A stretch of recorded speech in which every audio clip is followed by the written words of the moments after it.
Welcome back guys. XRP की जो price है $1.12 पे चल रही है और पिछले हफ्ते एक्सआरपी की जो प्राइस है $1 से ऊपर ही क्लोज हुई है।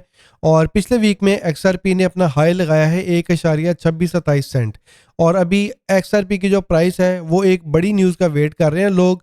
और ऑलरेडी इस वीक में एक्सआरपी 7% पंप कर चुका है। एक्सआरपी का जो अगला टारगेट है $1.42 है और यहाँ पे ये जो न्यूज़ है इसका लोग वेट कर रहे हैं। गैरी गेंसलर जो कि एसईसी के चेयरमैन है, इस वीक में एक्सपेक्टेड है कि इनका रेजिग्नेशन आ जाए।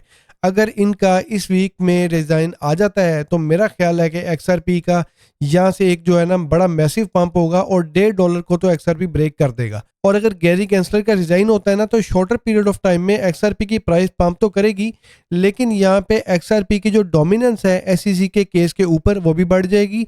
वो क्यों बढ़ जाएगी? क्योंकि आपको पता है कि जो ट्रंप है वो क्रिप्टो को क्योंकि सपोर्ट भी कर रहे हैं और ट्रंप जो है इसके ऊपर अपने रूल्स एंड रेगुलेशन बना के उसको इम्प्लीमेंट भी करने जा रहे हैं, जो कि एक्सआरपी के जो डोमिनेंस है एसईसी के केस के ऊपर वो बढ़ा देगी। और यहाँ पे एक्सआरपी के पास ऑलरेडी एक ऑप्शन है जो कि $125 मिलियन का आई थिंक एसईसी ने इनको जुर्माना डाला हुआ है। वो जुर्माना दे के रिपल जो है आज़ाद हो सकता है, लेकिन रिपल जो है स्टिल फाइट कर रहा है। और अगर गैरी गेंसलर का रिजाइन इस वीक में हो जाता है तो एक्सआरपी के अंदर ना सिर्फ एक बड़ा पंप आएगा बल्कि एक्सआरपी के अंदर जो बड़ी वेल्स हैं, जो इंस्टीट्यूशंस हैं जिनकी आंखें एक्सआरपी की प्राइस के ऊपर हैं, वो वेट कर रहे हैं कि एक्सआरपी अपना केस जीते, उसके बाद वो एक्सआरपी के अंदर इन्वेस्ट करें।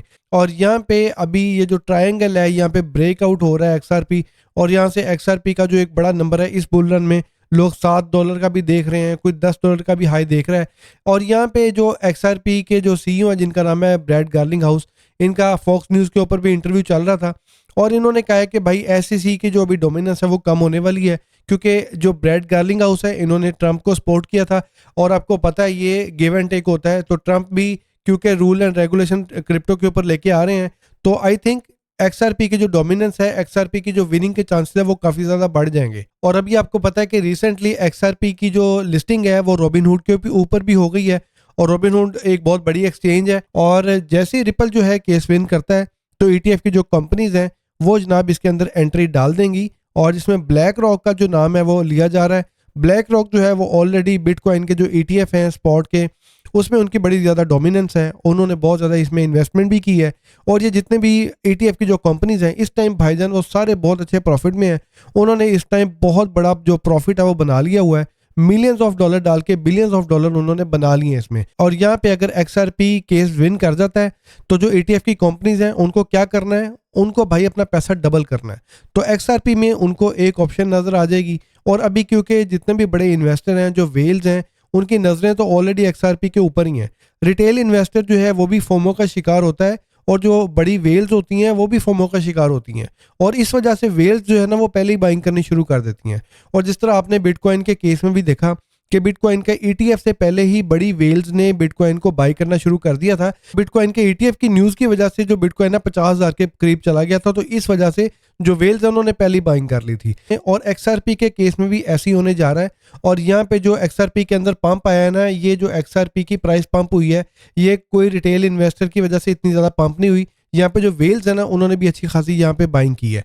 और जो रिटेल है वो तो बेचारा थोड़ा थोड़ा प्रॉफिट बना रहा होता है, जो असल पैसा बनाती हैं वो वेल्स और इंस्टीट्यूशंस बनाते हैं। ठीक है, तो गैरी गेंसलर का जो रेजिग्नेशन है वो बड़ा इंपॉर्टेंट है और ट्रंप की जो ज्वाइनिंग है और ट्रंप की जो रूल्स एंड रेगुलेशन है क्रिप्टो के हवाले से वो बड़े इंपॉर्टेंट है। ठीक है, तो ये जो सारी चीज़ें हैं ये मिल के एक्सआरपी की जो प्राइस है इसको एक बड़ा बूस्ट दे सकती हैं। और सिर्फ यही नहीं है बल्कि एक्सआरपी का जो स्टेबल कॉइन है वो भी लॉन्च होने जा रहा है। ठीक है, बहुत ज़्यादा क्वांटिटी में एक्सआरपी के जो इस टाइम वॉलेट है ना वो एक्टिव हो चुके हैं। क्यों एक्टिव हुए हैं? क्योंकि भाई कॉइन पंप कर गया है, लोगों ने अपने वॉलेट्स को लॉग इन किया है, मजीद बाइंग भी की होगी, कुछ लोगों ने प्रॉफिट टेकिंग भी की होगी।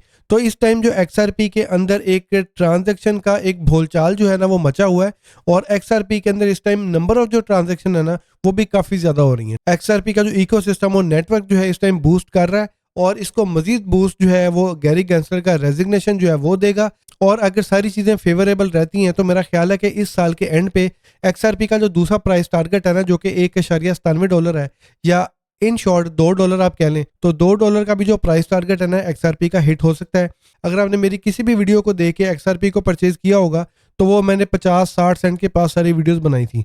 तो आई थिंक इस टाइम आपके जो एक्सआरपी की जो इन्वेस्टमेंट है वो डबल हो चुकी होगी। और गाइस XRP का जो RSI है वो भी इस टाइम थोड़ा सा बुलिश शो हो रहा है और यहाँ पे शॉर्टर पीरियड ऑफ टाइम में शायद थोड़ी सी रिट्रेसमेंट आए, लेकिन जैसे क्योंकि बुलिश न्यूज़ आनी है और र्यूमर आनी है और फोमो फैलना है, उस वजह से XRP की जो प्राइस है ऑलरेडी डबल हो चुकी है और ये मजीद ऊपर जाएगी। ठीक है, तो गाइस XRP के हवाले से मजीद अपडेट्स आपके साथ शेयर करूंगा। तो अंटिल माय नेक्स्ट वीडियो, अपना ख्याल रखें, टेक केयर, पीस आउट।